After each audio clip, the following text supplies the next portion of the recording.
Selamat datang, salam sejahtera untuk kita semua.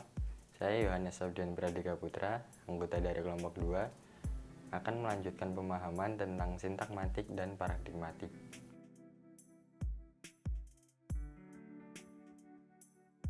Setelah memahami signifying dan signify, yang biasa diberi nama bentuk dan isi, kita memahami pula lang, yang merupakan bentuk dan bukan substansi, tetapi apapun yang membedakan tanda dari yang lain-lain membentuk tanda itu pula.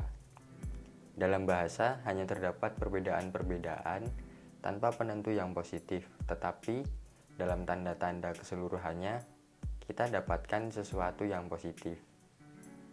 Hal ini jelas bagi Saussure, hubungan antara tanda tersebut esensial bagi pembatasannya. Hubungan tersebut akan dijelaskan melalui sintakmatik dan paradigmatik.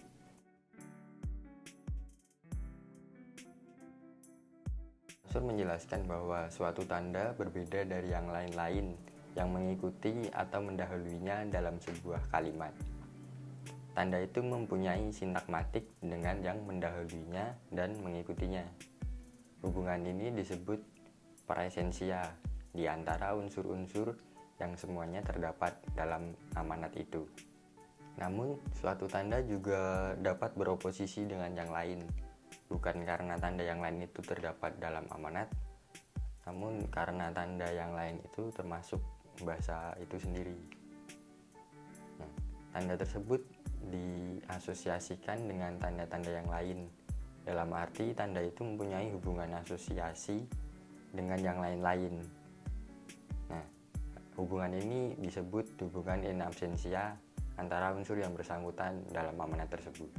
Asosiasi dipahami sebagai suatu deret pengingat praktis yang ditempatkan di otak. Pengertian ini jelas menurut pandangan psikologis. Akan tetapi dalam gerakan melawan pengertian psikologis yang memberi corak linguistik struktural, istilah asosiatif ini diganti dengan istilah paradigmatik. Istilah paradigmatik ini diterima secara luas, dan untuk memakai substansi fa, hubungan paradigmatik dan sintakmatik, dua hal tersebut sering ditafsirkan sebagai kode dan amanat. Hal tersebut digunakan sebagai perbedaan antara inventaris butir-butir dan untaian butir-butir yang merangkum suatu amanat. Keduanya juga dapat ditafsirkan sesuai dengan lang dan parol.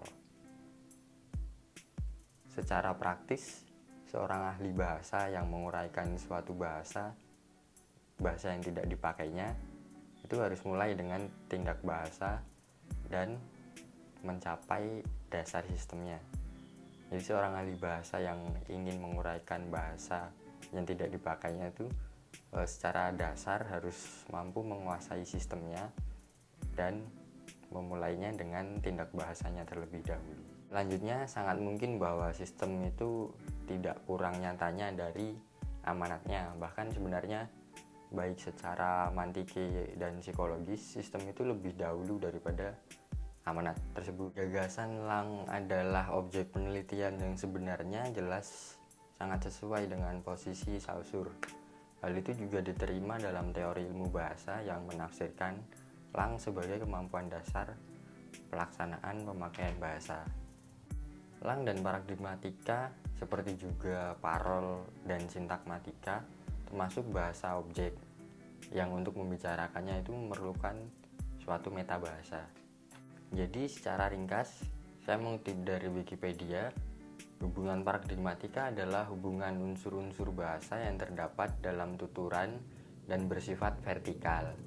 Hubungan paradigmatika terjadi dengan pembanding unsur-unsur bahasa yang memiliki kedudukan yang sama.